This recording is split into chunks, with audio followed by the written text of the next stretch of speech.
Hi, Lisa Schermerhorn here, and I am so excited about this new show that my dear friend Michele Lowry is doing now, and it's all about intuitive guidance for animals.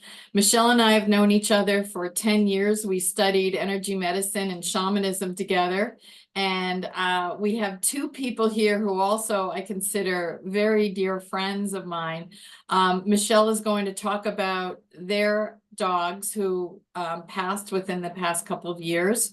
Barrie Fisher, who is also an incredible animal photographer. So you'll see the photos that she's taken of her dogs. And if you are interested in having some artwork done with your animal portraits, you can contact her. And she was one of those photographers. She was the photographer for the U.S. Was it the World Cup ski The team? World Cup. Yeah. She could ski backwards with those giant lenses and take pictures of these amazing skiers. And yeah, very amazing woman. And then we have Scott Stone, who I met, is it 3 years ago now? I think so. Might have been Yeah. four even. I don't know. Or Time's I flying. know, at a speaking engagement, and we've become good friends. And he's a remarkable human being, and he recently lost his dog, Lily. Oh, I have the same dog, the same namesake, Oh, he just made a noise. Hi, Lily. That's so funny.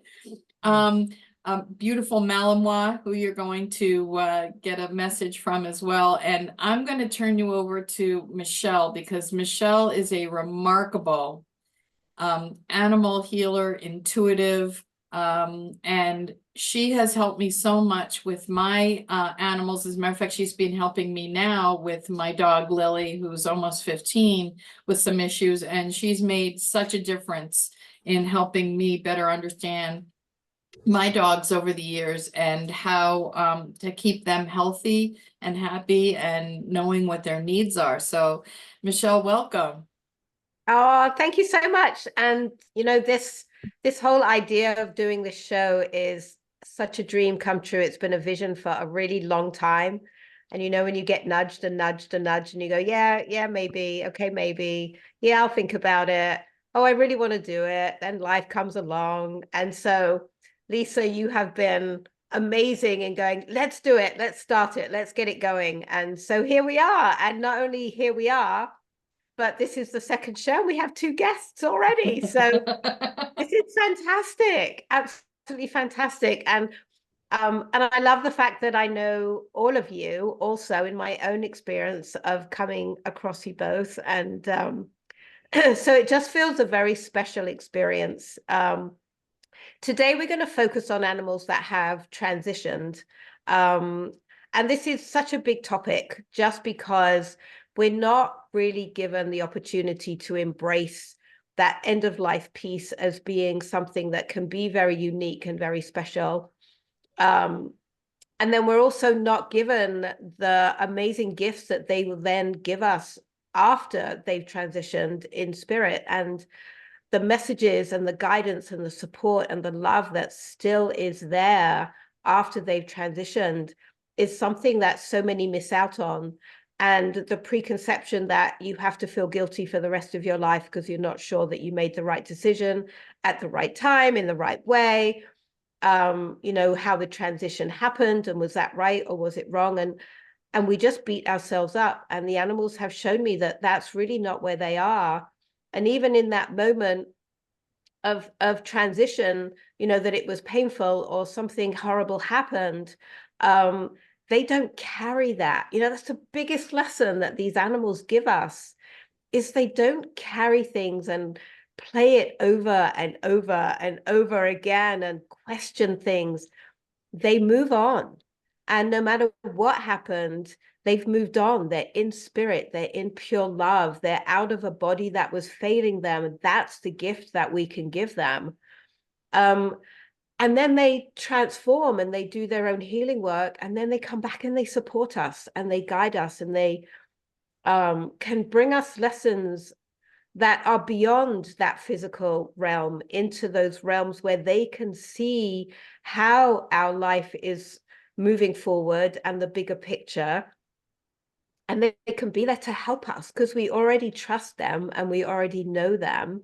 So building on that relationship moving forward, I just feel is a gift that so many people don't even know that is an option. And so I'm really hoping that this show and the shows that come after this will show people the many dimensions of an animal relationship that we can have that is more than a pet.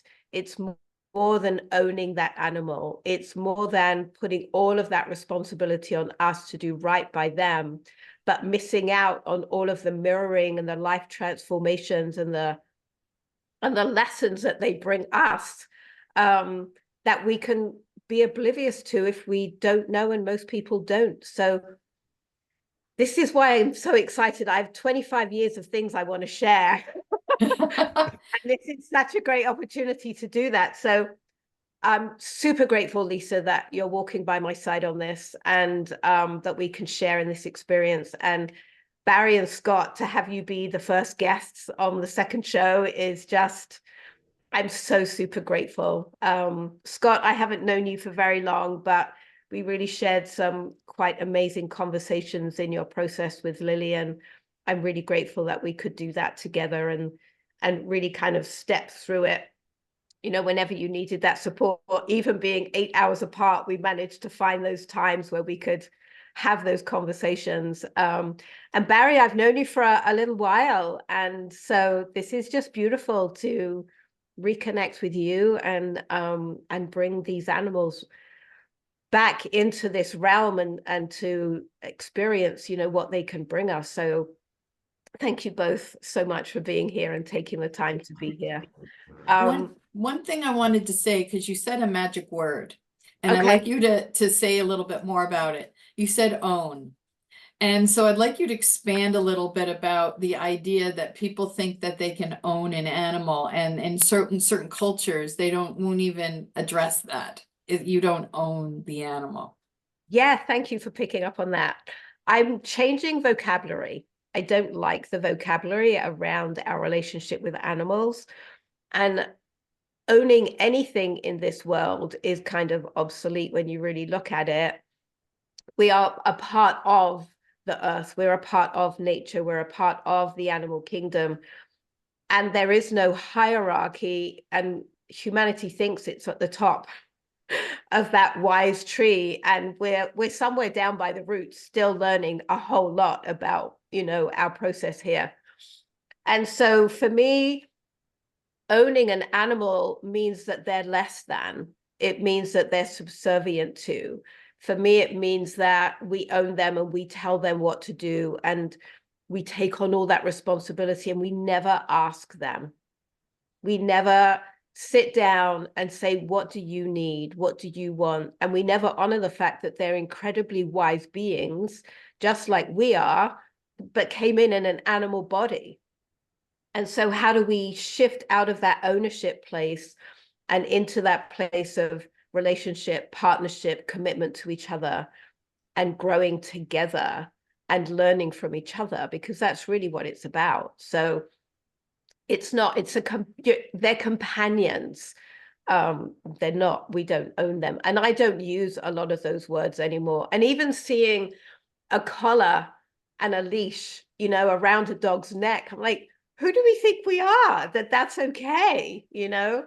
So how do we change that? How do we shift that into having it be a more mutual experience? And I know that all of you totally get that concept. So thank you for bringing that up. Yeah. So what we're going to do here, and what Michele and I have talked about is, and people can, you know, email Michele as an opportunity to be on the show and ask questions, and put there either a photo where she will give you messages, or you can, you know, if there's a story to be told, she can channel a message for you so you can have an opportunity to be on the show. So we have two people who had some really remarkable companions. And so before you give a message, I would love for them to have an opportunity to talk about their relationship and who they were and their personality, and tell a little bit about the meaning of, you know, what they meant to them. I had the opportunity to know Barry's dog Tiki, and what a beautiful, graceful animal. I mean, you want to talk about freedom. And so I don't know if you want to talk about you know, your relationship with him and who he was, and you know, what he meant to you. I'd love to. It's always wonderful to bring him back. He's always with me, but to really be present like this, to talk about him and honor him. And also to honor the two of you and Scott and Lily, and for what you're doing to bring awareness. I really commend you and thank you for that. It's really fantastic to have this show. And Michele, you're doing really good things with this. It's really fantastic. Teak, well, I was just sharing this. Teak, when I got him when I was, you know, I was traveling a lot, and so I decided to stop traveling for a while, and I got a dog. I got an English setter. I grew up with English setters, and I had a lot of acreage, so that my animals always ran without collars or leashes. I didn't even know that you were supposed to do that. And so I get a dog, right, to myself, like a dog that I always wanted, an English setter. I had labs and things, but it was with somebody else, a relationship. So I'm now single. I have a dog, and we just have this incredible symbiotic, just freedom was our name of the game. I'm a professional photographer, so I can travel, and he would come everywhere with me. He was amazing. And I called him Tiki Man because he's like Rasta Man. He was just, you know, where we going? Okay, Mom, great. Okay, I'll just hang here for like 8 hours in the car. He would rather have done that than been sitting at home somewhere with some other folks or whatever. We had a routine. And he was just, when I had something going on, he was just always there. And he was my rock. And these were his colors. They were, this is a beautiful leopard jasper crystal. And I was actually given this by a dear friend a week before he passed, which was really beautiful. Anyway, full of life, ran like the wind. I don't know if you have a photo there, Lise. Yeah, I was waiting to share, but I I will. want to do a picture of him. He was like an incredibly speedy dog. And no one could catch him. And I'd go into a field and people would be like, wow, that dog. And he was 3 colors. It's called the party mix. And he had hearts all over his body. I actually don't have a picture of that. I'm so surprised I didn't put one of those in. He had like 7 hearts. Actually, if you look here, is part of his heart. You can see on his back. And you see the upside down heart there. On the top of his head, he had one on it was incredible. He had so many hearts. So I love hearts now. Anyway, so he was very energetic, and I never half the time knew where he was when he was running, because I live in the mountains. So I would go to the ski area and he'd just run, and he'd come back every 5 minutes to make sure I was okay, run back in. I have no idea what he was doing, but all I knew, he was happy and he was free, and that made me happy. So the joy that we had was remarkable, and everybody loved him. He was really chill. You go anywhere and he would just sit and be like, yeah, what's going on? You know, I'm going to lay right over here on your couch. Okay. And Barry shared with me a video of her and Teak going down the mountain on the sled. Yeah, that's Lincoln Gap in Waitsfield, Vermont, or Warren, Vermont, and it's pretty steep when you lift up those legs and you both start going down. And I can steer with my feet the front of that sled. It's a hammerhead sled. And we would fly, and his little ears would fly back, and he'd be so happy. He'd lug the sled up the hill too for me, by the way. I had him hooked up to the sled and he'd take it up. So anyway, what a joy. And yeah, I can't say enough of good things, but I know we had a really fantastic life together. And I sang "You Are My Sunshine" when he was passing, and he's still with me, and he always Yeah. will be. So Michele, you had an opportunity to we sent you these photos ahead of time, and you checked in with him, and you had a message for Barrie. So I was hoping you would, share that with her. Yeah, I would love to. I have to say the two of you have one heart. It's one heart. It's like twins. It's two souls that came from one egg kind of thing. You're so blended together. It's just, I love that picture too. Yeah. That's a good reminder for all of us to just go out there and have some fun in our lives. Yeah. Oh, I love that you said that about the heart. Yeah, Hail. it's amazing. So what I did a little bit before we started on the show is I just wanted to check in with each of the animals. So part of what I do is also there's a level of respect and there's a level of honoring people in these readings and in these processes. And so it was really important to make sure with Barrie and Scott that the readings that I did receive were okay to share. So, this isn't about proving anything. This is not about ego. This is not about, oh, I can do this and that. This is really about being that bridge and sharing messages that will support people in their grief process or just uplift people at the right moment, at the right time.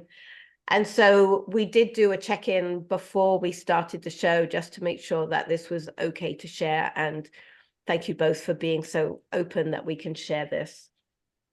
For Barrie, so the message was this: let your creative juices always be the essence of your world. We came together, bonded, and conquered the challenges set before you. We, in uppercase, are bonded deep within our hearts. I am still running around you, cheering you on. Sometimes you may trip, and it's just me not getting out of the way quick enough. And it's a reminder to slow down. The soul family is always a soul family, regardless of dimension. It's just beautiful. And it's, what I love? I love the reminders. I love how they're looking out for us always. And they're just like, just slow down. If you're tripping up, just slow down. I'm right here. I'm right by your side. I'm just reminding you. And I just love that they continue to see our lives the way they see our lives, and they continue to want to support us in those lives. And so this was just such a beautiful reminder to you. And knowing you, Barrie, I know that you probably don't need the reminders, but sometimes the words coming in a different format can open up something a little different or something a little deeper. But how does that feel for you? Because we hadn't talked, other than seeing the photograph, we hadn't talked about anything before the reading. So this came in, totally kind of blind, so to speak. And that's the way I like to do it. But how was this for you? I mean, I'm just very, oh, it definitely resonates very much. And it's very peaceful. Yeah, it's peaceful for me right now because he's with me so much. And to have you say that he's, when I trip up, he's under my feet and I can laugh and, we can go on and carry on like we always do together, but it's another reminder that he's always here. So it's just always going to be there now, and that we are one heart. And he's just pure joy. Yeah, he has a beautiful spirit Yeah, he to does. him, and it's very full and lush and expansive. And one of the other things that I've learned over the years is that the ability to free them from their body, whether they choose it on their own or whether we help them, releases that soul to be its fully expressed self. When they're embodied and the body is failing, the soul can't be its fully expressed self. And I learned that from my second dog, and he said, I just can't express myself anymore, and I need you to release me so that I can be that full entity, that full personality, that full expression. And that's the gift, that we give them, instead of inhibiting them within a body that's failing. Mhm. So yeah, and it's just great to feel him so expansive. He is. I just, his eyes spoke so much to me. We just look at each other, and he knew when there were, I have to say, one experience that I had was that I was doing some spiritual work one night in the apartment, and all of a sudden, he was never a growler. He never growled. He wasn't a barker. He was just always, happy and kind and respectful, and a lounge lizard at the same time. And one time I was sitting there, and all of a sudden I think I was bringing it, well, I was bringing in something, and he started to growl, and I went, wow, this is the real, like, this is, they're so connected. And I really saw it even more, how animals are more and more connected when all of a sudden something like that entered into the space, and he saw it, and I couldn't see anything, but he sure made me realize, wow, they are so much more aware than us people that think we own them, like you said. So Barry, do you have any questions for Michele? Is there anything else that Michele can tap into with him, or do you feel complete? I just wanted to make sure. I know, I want to make sure Scott gets time. I'll just ask one more thing is I did think about, did he suffer when he passed? I mean, that's you know what, forget that one. That one's not something I need to know about. Well, no, I don't. you 'Cause sure? Because it, as Michele said, that those kinds of things haunt us, right? Yeah. Well, they don't. I know that he just looked at me. He just knew it was time. And does he remember when I dropped him, when I first got him, and we went for a walk up a waterfall, and he fell a little bit off the waterfall, and I thought he would remember it for the rest of his life? Did he remember that? I'll never forget that. I said, I was just like, he was a baby, and he was like, fell, and he got right up, but I thought, oh my gosh, he's going to remember this for the rest of his life. But I was a new mom, so was that okay? Yeah, no. He no, he's very, I mean, they all are, but he's very in the moment. He doesn't want to miss what's happening right now. So that was what happened in that moment. And he feels like he was really good at just water off a duck's back and on to the next thing. Perfect. And so that's what it felt like. It was like, oh, this just happened. Okay, we're going to get up and now water off a duck's back, and we're moving on. And just, shake it off. And that was then. And, they're so good at not retelling the story, and that's such a huge lesson for us to remember, is that we have an experience, whatever it might be in our life. And how many times do we play it back and play it back and play it back and see if we can come up with a different answer to the end of the story? And Echo, my horse that passed away in 2019, I'd be hanging out, replaying and replaying and replaying. And he'd go, and how much energy do you want to put into this? Stop me in my tracks. And I'd go, oh my God, you're right. Like, I'm exhausting myself replaying this story. And he'd always remind me, no matter how many times. So that's the other piece, right? No matter how many times, he'd be like, how much energy do you want to put into that?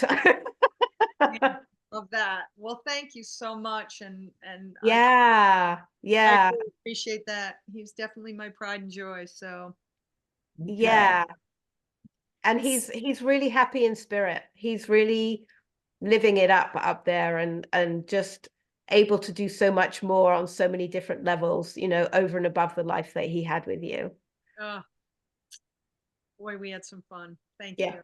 Yeah. That was a picture I took and I put him in the hallway, and that was the ball that he had taken all the stuffing out of, and I put it on his head and I said, stay. Yeah. So that was pretty. Love that. Wow. He's like, again? All right. Oh, we have Sadie Well, here. we'll move on. I want Scott to, yeah. All Sadie, right. yeah, because I don't want to do yeah. Scott's turn. Okay. I'm not in a hurry. We have plenty of time. Well, we'll come back to Sadie. If All right. you want Scott to, yeah. So here's Aw. the dude. Man. And his dog. A dude and his dog. That's Lily.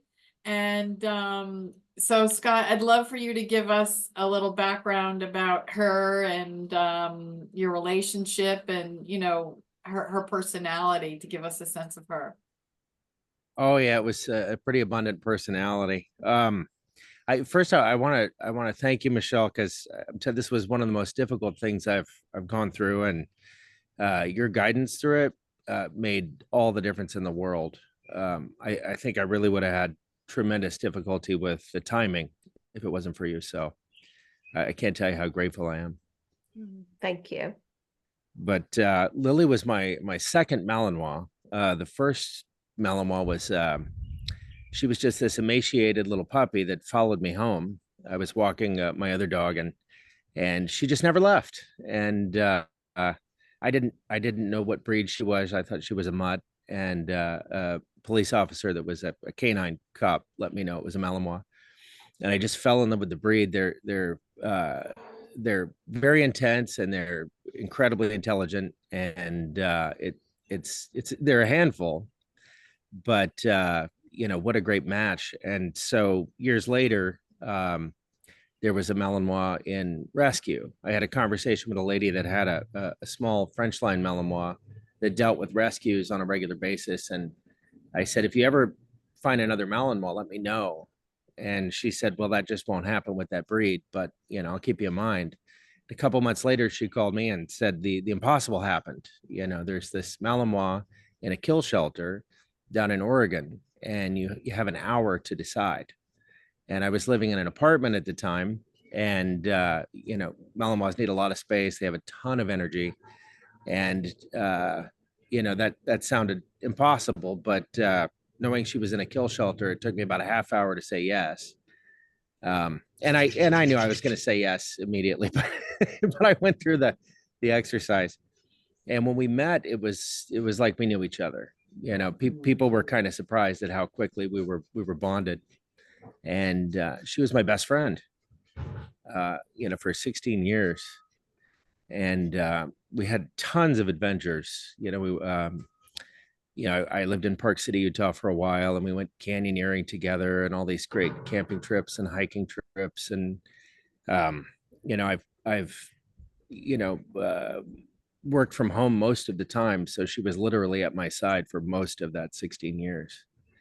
And she was very independent. You know, I, you know, on the topic of ownership, you know, I've always thought, how can you own a being? That doesn't make sense. But with her in particular, you know, she was her own dog. And, you know, and she was another individual. You know, she was in my life. We were best friends. And she taught me a lot. And yeah, it was just an amazing friendship. And I feel like it still is. I really like Barrie. I really feel her presence still. Yeah. So now, thank you for sharing that, Scott. And now, Michele, you have a message from Lily.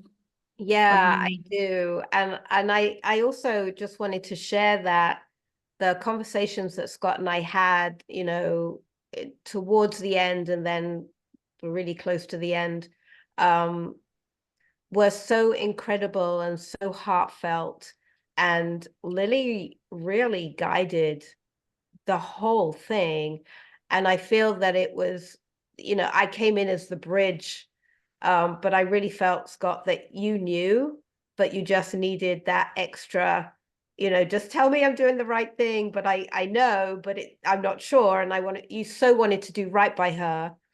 And so I just feel really blessed that we were able to walk that, you know, together and have you find that place of knowing, so that you would have no doubt, because that's really what I've learned. It's about not having any doubt, and then you don't carry that forward.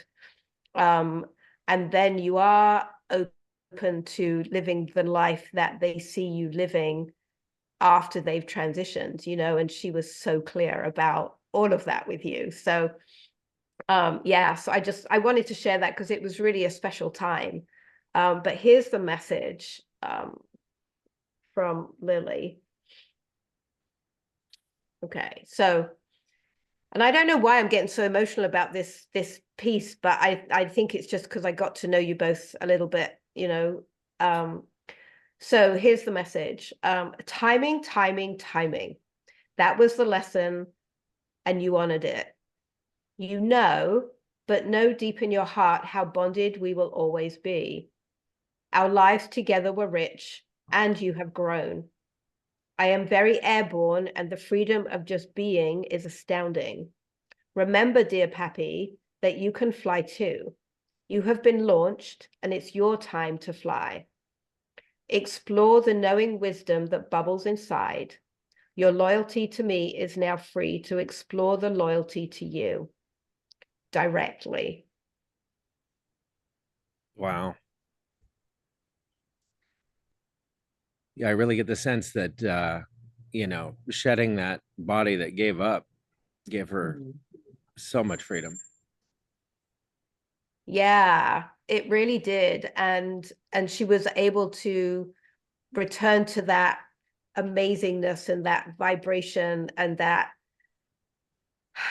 what you knew of her when she was a puppy, and as you were getting to know her and build that relationship, has now expanded through releasing her body, into that being so multidimensional. I feel like she's really supporting that multidimensionality in you, because that's where she is. So for you to stay and remain connected, it's almost like, I'm in this dimension now, I want you to come meet me there, you know, so that it's this growth and this expansion that's going on for you too. And she just knew, she saw your next chapter, and let you know what your next chapter was before she left, because she saw it and she knew what was happening next. And so it's a way for us to keep moving forward, even within the grief and the loss, of being able to move forward and take them with you. They want to be with you. And she did. She launched herself and she launched you at the same time. It was just this coming together and release. It was beautiful. Yeah, I definitely get that sense for sure.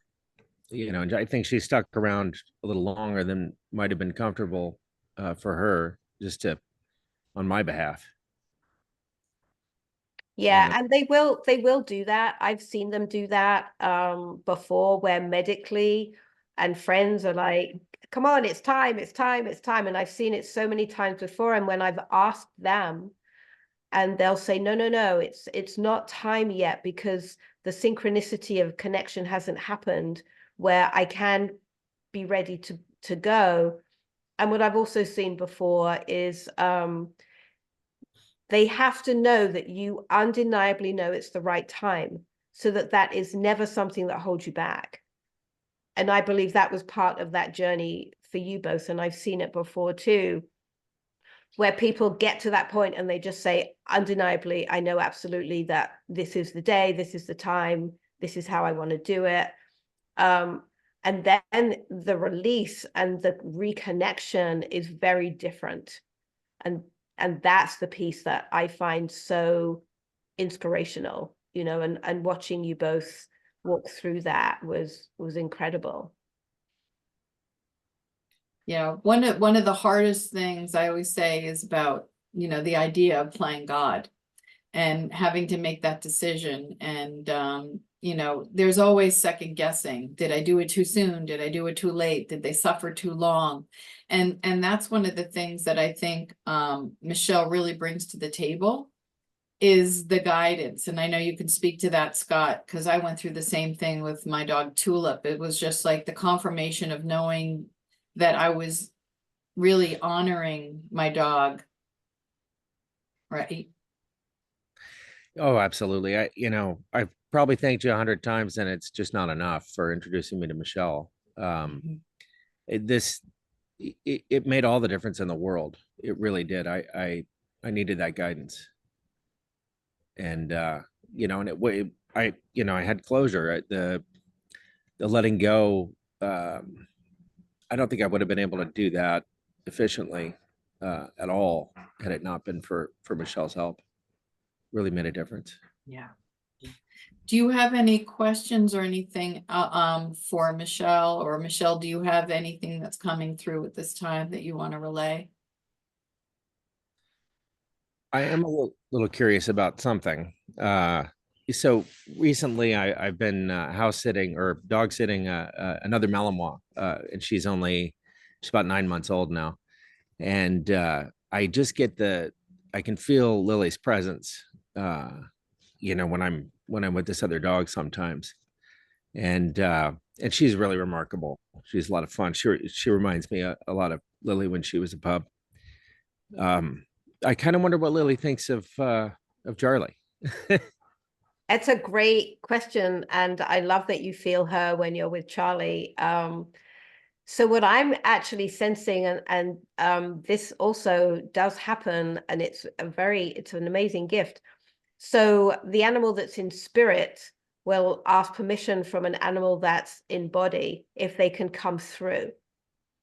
And so what happens is they will embody the animal that's on the earth just enough to express themselves in a way that you would know. And it gives another opportunity to touch your dog. Oh. And it's amazing. My dog Dasher used to do it all the time. He would suddenly allow a dog spirit to come in, and he would literally turn into that dog for literally a few minutes. And then that spirit dog left, and Dasher was back to Dasher, and the person was able to touch Dasher, but they were touching their dog. So I feel that she's bringing that to you. I feel that she's bringing that ability to touch and have that physical connection. And Charlie is very willing to allow her in to give you that experience. I feel like they've come to an arrangement that the two interweave, that Charlie and her are really interweaving with each other. And so you've got both. Wow, that's amazing. Wow. I have the chills and I'm crying right now. Yeah, it's what it feels like when we're playing. It's a lot of fun. Oh my God. Yeah. I did not know that, because we had talked about the fact that animals can be interdimensional and psychic. Yes. So, yeah. Yeah, this is a whole other part. And I didn't know it was a thing until a friend of mine's dog had passed away, and it was another beautiful story of walking through the process. And so my dog Dasher and I were actually there when they helped her to transition, and they were burying her in the garden. We did this beautiful ceremony with her afterwards. And Dasher and her were like best buddies. And so he was there for it. I was there for it. And then afterwards, I think it was a week or so afterwards, I was at my friend's house just to visit.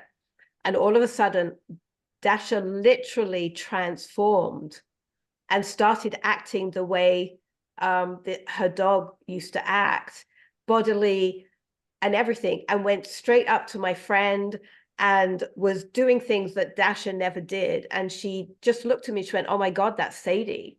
And I said, "Yeah, I know." I said, "I'm not quite sure what's going on right now, but that's absolutely what's going on." And then literally a couple of minutes and he shook it off, and she had this amazing sense of peace that her dog had shown up in a way that she could touch. And so that's why we so underestimate every aspect of who they are when they're here, but also the amazing gifts that they can bring when they're in spirit. And that's one of them. And I feel, Scott, for you, that you're getting this beautiful synchronicity of Lily and Charlie feels very important to you also. Yeah, sometimes she just stares at me like a schoolgirl with a crush. It's the cutest thing. Well, we're all doing that too right now, Scott.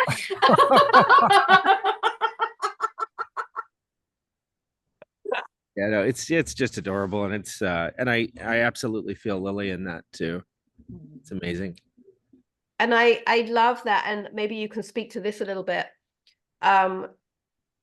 Did the process and the peacefulness and how it all played out help you afterwards to be open to interacting with other dogs? Yeah, well, it sort of felt like the universe was just put Charlie in my path, and the timing of it was perfect. Good. And when I met Charlie, it was like I'd known her for a long time, kind of like with Lily, for that Yeah. matter.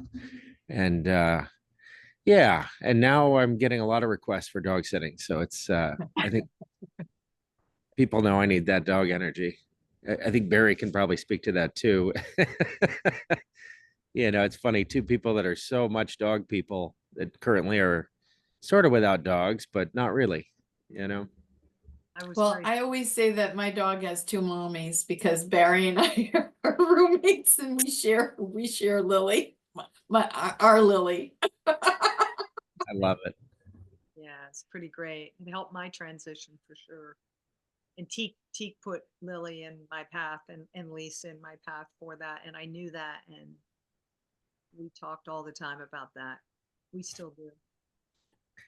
Yeah, my friend that introduced me to Charlie and to her mom, she had recently lost her dog just prior to Lily passing, and so she was kind of going through it with me, and now she's adopting two dogs, and I'll be taking care of those dogs that I haven't met yet in the month of June. So it's going to be kind of fun. Yeah, and there's a little overlap because Charlie's going to need some some sitting during that period of time too. So I'm hoping they all get along well. Oh, that's amazing. Isn't it amazing how life then gifts you in a whole different way and you can still get that love? Totally. So Totally. Yeah, it's filling that void, you know. yeah. Yes. Yeah, absolutely. Absolutely. So But not from a place of neediness. Like there isn't this codependency neediness. It's just you're filling your heart back up with what you love. Oh yeah. Well, to this day, when I come home, I'm still expecting that Yeah. tail wagging session, you know. Or in the morning, I wake up and, you know, I feel her there, Yeah. but she's not there, you know. Yeah. But she is. Yeah, she is. Yeah. I don't know if that ever goes away. No, not if you when you invite it in, it's always going to be there. Well, it's good. It's comforting. Yeah. Yeah. Oh, so, sorry, Lisa, she just came through with a message. oh, cool. She said, and by the way, the Airstream's not big enough if you're going to start taking on all these other dogs. That's so true. That's so true. Well, I was sitting Charlie at her house before, but this time around, starting Thursday, I'll be bringing her here, so we get to explore that dynamic. And you know, she's a puppy, and at the house, she was doing parkour off the couch, and you know, she's so fast, she's just a blur when she's running. So her mom asked me, you know, in a text, have you seen the other part of the scooper, you know, that was in the yard? And I said, yes, it's on the roof above the hot tub. because, because the only place that Charlie couldn't get at it, she kept chewing on it, and so I had to put it there. Yeah. That's funny. Yeah. So, I wanted to check in because I know you have some other messages and you had some stories, so I want to make sure we cover that. And we also have Barry's cat here too. So I wanted to check with you on where you wanted to go next. Yeah, yeah, Sadie absolutely wants to be up front and center at some point. So we Okay. definitely need to include that reading that came about. I mean, honestly, even if you have never felt like you've communicated with an animal before, that's the epitome of communication, right? And if you look into the eyes of this cat, for me, that stare just goes straight to my heart. Hmm. And this would be a great teaching tool in a way, because communication is really not the best word when we're talking about words and things, because people presume communication is words and talking. And communication can be feeling, it can be knowing, it can be sensing, it can be seeing. And so there's like this misconception of what communication is. And this picture just shows that if you were to look at this picture, which of your senses is the one that gets activated? Because she's all of them.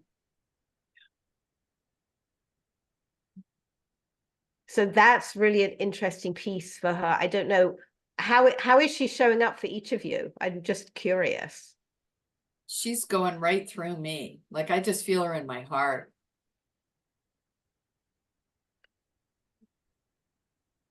She's very present. She wants Yeah. to talk. Yeah. I see. She wants to communicate. She's communicating with her eyes. Yeah. Yeah. It's truly an amazing picture. She's an amazing cat. Yeah. And I checked in with her because, you know, the message we got originally was if we have time. And she said, oh, no, no, no, no.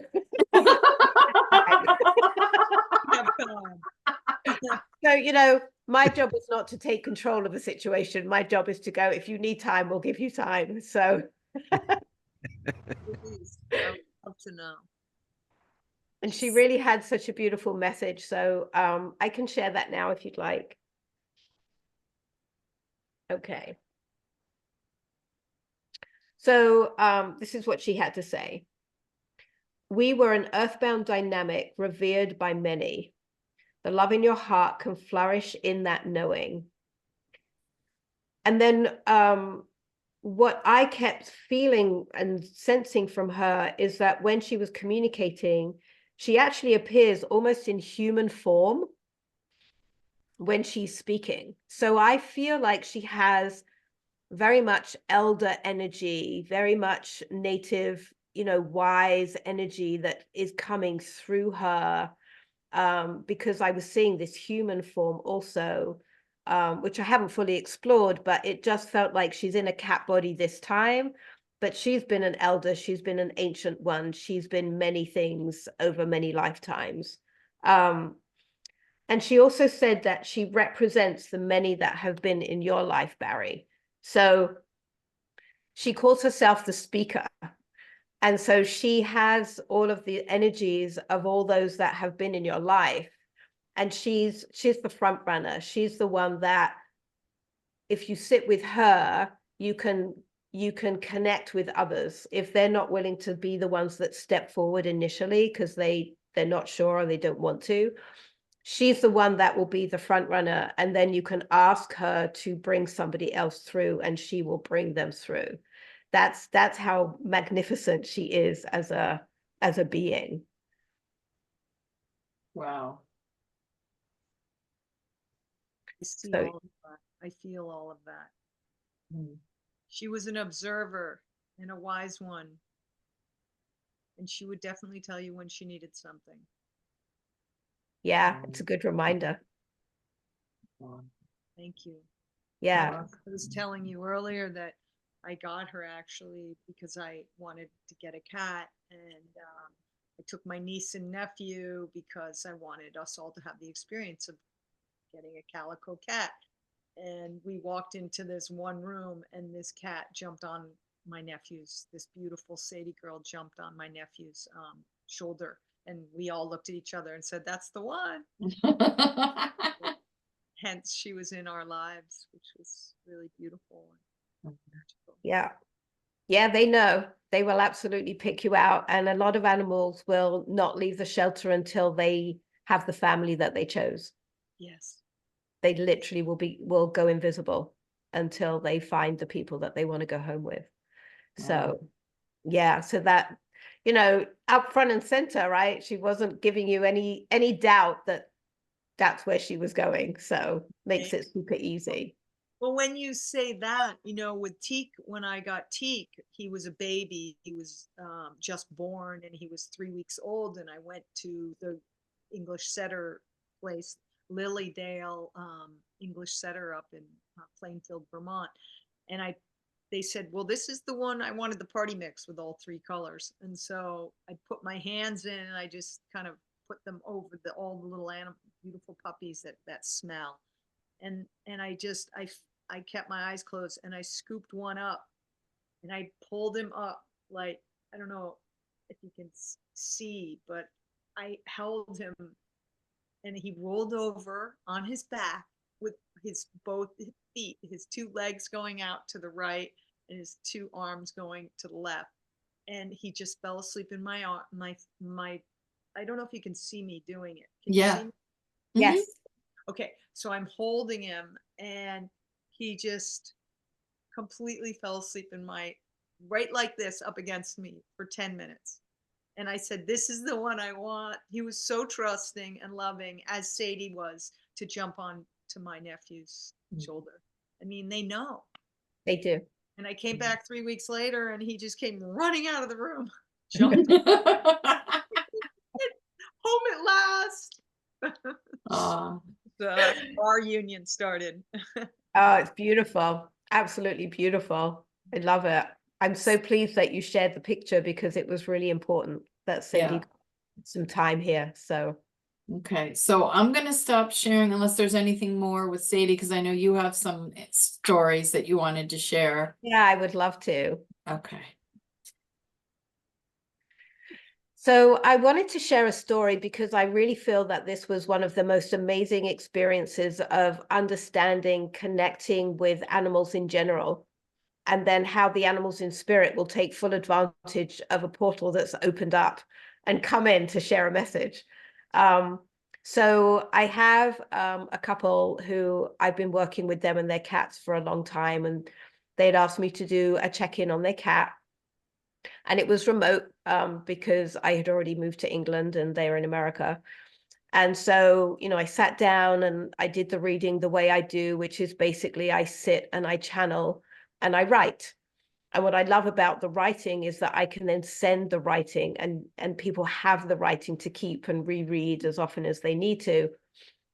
So I'm writing everything down. I'm writing everything down for this cat, what it needs. And this cat was embodied. It was still on the earth plane. And all of a sudden, this white Scotty dog appeared in the reading. And I'm going, well, who are you? And why are you here? This makes no sense to me, right? My logical mind. I'm in the middle of this reading with a cat, and I know they don't have any other animals, and they're not dog people. I'm going, what is going on here? And why are you here? And how can I honor you in this process? And so, you know, gracefully, the cat stepped aside so this dog could say what it needed to say. And the dog just showed up really happy and really joyful. And just that was the message. The message was being happy and joyful. So I wrote it down and continued and finished up the reading that I was doing. And I sent it off. And then, you know, we jumped on a call and we're talking about the cat and what came up for the cat and what the cat's needing. And I said, so I'm really curious about this dog that showed up, because it made no sense, right? And that's the beauty of it. When it makes no sense, that's the magic, right? And so while the reading was happening, this couple were out having lunch with another couple. So they were out having lunch while this whole thing was going on. The Scotty dog had passed away like 2 weeks earlier and belonged to the couple that they were having lunch with. Right? It's wild. Right? And they were grieving. They had just lost their dog. And so the dog wanted to come through and took advantage of the energy that was being created in that bubble to come through and let these people know that he's happy and he's joyful and he's doing great. And, you know, he's in a good space. Wow. Right? Wow. That's what amazing. that's right. Goosebumps. I Goosies. know. I know. And you were able to tell the family? The I couple? was able to share with my clients, and they were able to then share with them that That's this dog fantastic. had come through to tell them that everything was okay. That's amazing. That's Love that. amazing.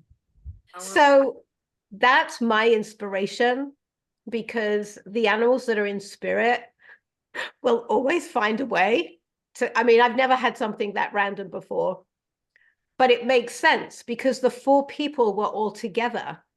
So it would make sense that that energy bubble that had been created would be an opportunity for this dog to come in and give a message. And I think it's just another great way of understanding how multidimensional everything is. And It's- that, you know, I'm doing this reading and I'm very focused on the cat, but somewhere in my developing abilities, this dog was able to find a way in, and he was up front and center. I knew exactly what color, what breed, everything. And I had to, for that message to be received. That's amazing. So That's I just amazing. had to share that story because it's Yeah. a beautiful way of showing how spirit comes through and these animals come through. Now, did you have other animals that you wanted to give us some messages from? Did you have anything else, or did you want us to ask you questions? Because we still have some time. So I just wanted to see where you wanted to go with this. I mean, I'm open to questions. You know, very often these animals will share our lives and where our lives are going. You know, like Lisa, you got one recently that I know we talked about on the other show, that Lily came through and totally validated everything that's going on in your life right now. So they really do, they really can see where our lives are going. And if we need to know something about our lives, you know, they're just as much there for that as they are, you know, oh, by the way, your next dog is coming in, or your next animal is coming in, or turn left instead of right, because that's the path. So, I mean, it's, you know, I don't know if that sparks any questions or any interest or anything that you just want to share. Yeah, no, because for people to understand that, I didn't realize that animals are actually psychic, right? So the message that Scott got, you know, they travel interdimensionally, and then my Lily's been sick, and so we've been dealing that, and you've been remarkable and just supportive, because when you have a dog that's almost 15 years old, every time they get sick, you're like, you know, bracing for everything, and it's like holding on for dear life, because you just never know, is this it, is this it? And then I get the message, oh no, I've got a lot more life to live. I'm like, thank you. But you know, it's scary. It's scary. And then giving me messages about something that I'm working on, and confirming that, just like you got that confirmation, and Barrie as well. So I have a question. Well, and because this was really funny. I had a cat named Polo. It was a black cat that I had with my ex-husband. It was our first cat together, and he loved me and hated my ex-husband. And he would sleep with his hip wrapped around my neck. And then anytime my ex-husband tried to touch me, he would claw and bite it. That's not good. And this cat just loved me, and Scott would walk around going, wait a minute, I help feed the, and you know, help this cat, and the cat would just like literally attack him every time Scott couldn't go near the cat. So the cat passed, and then when I got Tulip, my pug mix, I used to refer to her as my cat dog because she had such cat-like qualities, and my ex-husband hated her. So it was just- I was like, did Polo reincarnate as Tulip? Because I was like, So I just want to start by saying, as you were sharing that initial story, before you said anything about your ex-husband, Polo was like, I saw the truth. I saw it. I saw it. I saw the truth. So, you know, animals don't lie. They're very honest. They're non-judgmental, but they will tell the truth. And it was like, yeah, saw the writing on the wall. So you had it just you took had a me heads up. 30, it took me 30 years to get to the truth. But You know, that's our life path. But yeah, exactly. so not reincarnated as Tulip, but alongside.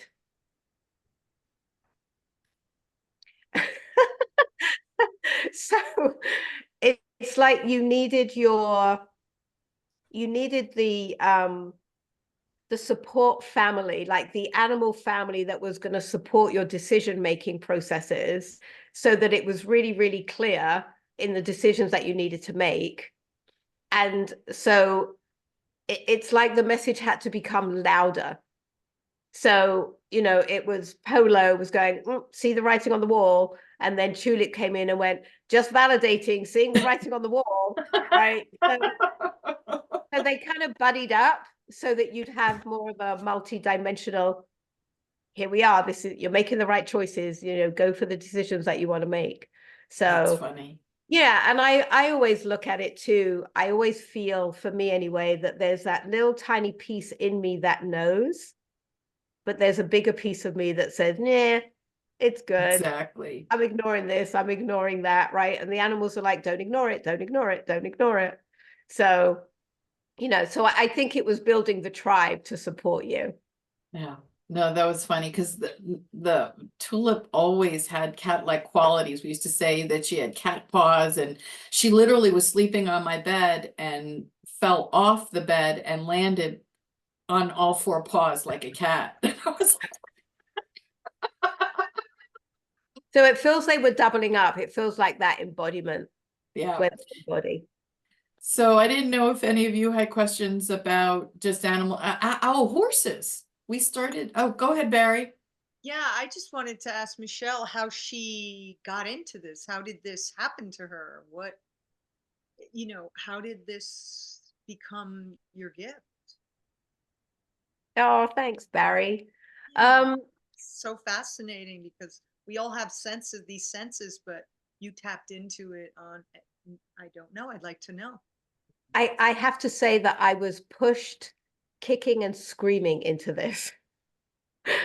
I mean, I've always been an animal person, and I've always been somebody who liked to isolate with animals and not really be around people from very young. And my happy place was in the barn, you know, around horses, and I would hang out with the horses and this little Jack Russell dog at the barn. And I didn't need anyone or anything else. That was it. And I look at pictures of myself back in the day with animals, and I was totally communicating with them on some heartfelt level. And it was just where I felt my world was. And then I remember when I first moved to the States in 95, in 96, I got introduced to a barn where I could volunteer because I wasn't allowed to work yet. And I was working in the barn, and I had 7 horses, and I would feed them and turn them out every day and clean their stalls. And I randomly remember one day I heard this voice saying, I'm ready to go out now. And, you know, I was more asleep than you can imagine back then. And there was nobody there. There were no people there. And it wasn't a voice I heard out loud. So I went to where I figured that voice was. And sure enough, the horse had finished breakfast and was like, okay, I want to go out. I'm done. I want to go out. And that's kind of the first recollection of it. And it really didn't register in that way, other than I just had an affinity with animals. It was easy to be around them. And then in 99, I had a dog that died of a vaccine. He died of the Lyme vaccine, and he was dead within 6 weeks from kidney failure and lupus. And I was devastated. It's where I held all that grief and all that questioning, and did I do this and did I do that? And I didn't know what and how and when. And I'd just come out of a 12-year marriage. And so I was also an empty vessel. So I didn't have the strength and the courage and the trusting in myself to go with my intuition. It just wasn't, it needed to get rebuilt. And so when he died, it was so devastating because he was only 7 and he was my first dog, that I went on this mission. I needed to understand what just happened. And that took me into nutrition and vaccine and healthcare stuff. And then my second dog, which was his son, was the one that really started to push, because during his transitional phase, he started to talk to me and I could actually hear him. And there was one weekend where he was at the end of his life. He had slowed down. He was about 13 at the time. And we were sitting in the back of my hatchback car, and we'd just gone for a walk, which would, at that point, were like 5-minute walks because he couldn't do any more than that. And he said, he just went, "I'm ready to go now." And I went, "What?" Wait a minute. He said, "I'm ready to go now, and you know who can do it." You heard the voice. Yes, I heard the voice from him as we're sitting in the back of the car. And he said, "And you know who can do it." And I did, because there was this beautiful veterinarian in Plymouth, New Hampshire, who's still practicing. She's lovely. And she was a friend. And I could have taken him in that moment and asked her if she would help him. And I went, "No, don't be ridiculous. We're not doing that. I'm not ready." And I took him home as we were away. And I got back and I'm pottering around the house, and I look over at him and his eyes were black and he stared at me, and I went, okay. It was undeniable. So it wasn't communication. It was a feeling. It was a knowing that he's like, "I'm not messing around. I really am ready to go." And so I called my Reiki teacher. Her husband is a veterinarian, told her what was going on. And I took him in the next day, and he told me exactly how and when, and to cremate him and what we were doing with his ashes. And he just laid the whole thing out for me. And he said, "You have to let me go so that I can fully express myself." That's where I learned it. He said, "I can't be my fullest expression because my body is not working anymore, and I can't breathe, and I can't be around people, and I can't walk, and I can't do anything anymore. And I just need you to release me." And as soon as he said that, I went, "Oh my gosh, well, that's easy. I'll release you, and then you can fully express yourself." And that's where I learned about transition and what it meant from their perspective. And then after that, everything just kept developing, and I, learned Reiki and shamanism, and my horse Echo was we could probably do an entire show just on him, but he was the mentor that really kicked me hard and said, "This is who you are, and this is what you need to be doing. And I'm going to guide you, and I'm going to show you how to stand in your truth of who you are." And it was transformative. He was the person, he was the being that showed me who I was in my truth. And now he's up there going, "Don't you forget it."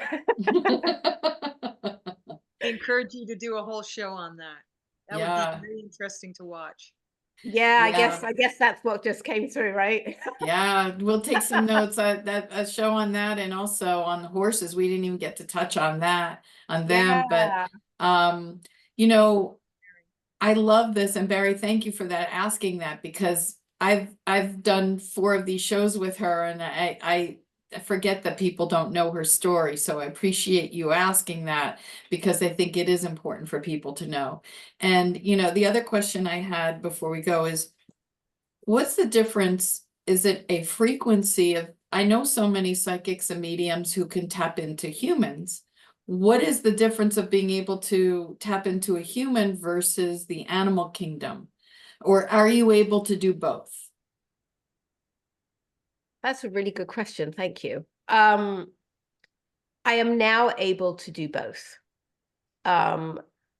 My pathway is through the animals to get to anything, whether it's a living person or a person that is in spirit. I come through the animals for whatever reason.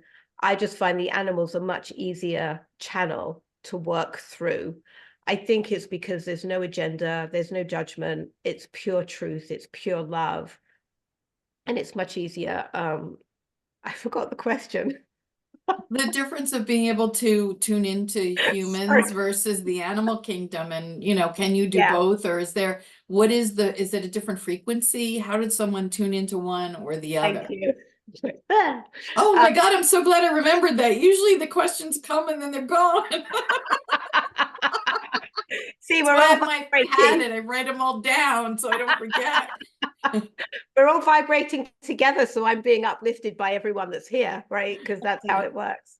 I believe that animals are, when we're awakened and where we're in our fullest potential and we're in our truth and we're in that pure love state where we live from our heart, there's no difference, because that's where we all reside when we're in that pure state.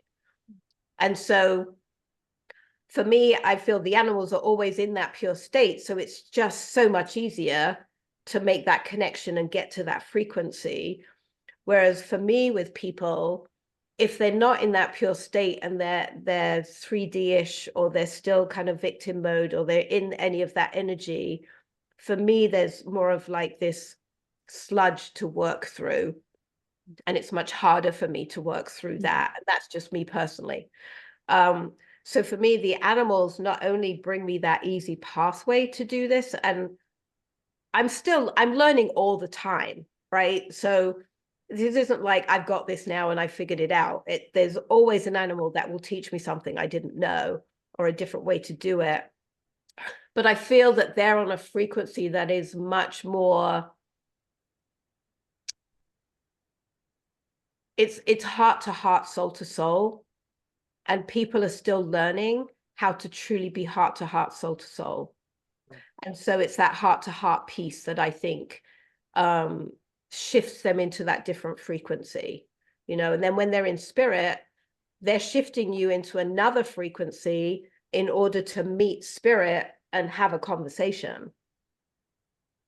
So I don't know if that answers your question or not. No, you know what? I love the idea of the purity of the animals versus the sludge and the victimhood that the humans hold. That makes total sense.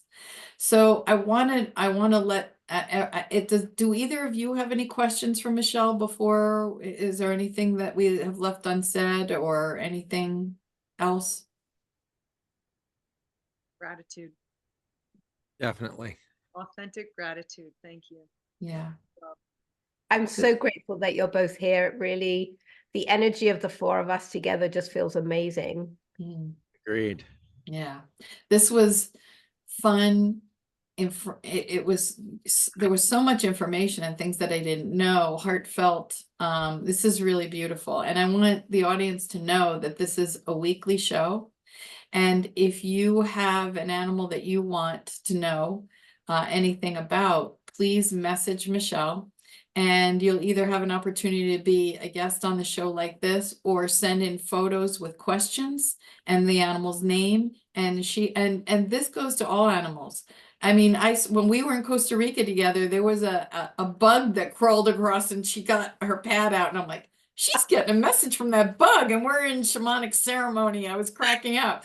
So, I mean, if you have any pet or any question about any animal that you're connected to, you can ask. Yeah, and you know, we can do a whole thing on wildlife, because wildlife love to communicate with us and guide us. Yeah, it was interesting during the solstice when Barrie and I were watching right at that, not the solstice, the eclipse, right at that moment, all the birds and the squirrels and chipmunks and all the animals around us started flurrying about, and they were making a lot of noise. And then as soon as the eclipse was over, they stopped. It was really interesting. Yeah, there's a lot to learn from everything that's around us. That's why we're here. Yeah. So yeah, any of you who are interested in being on the show or have any questions, I'll have the link below and you'll be able to message Michele, and we look forward to hearing from you, and thank you all for being here. This was so much fun, and I look forward to next week.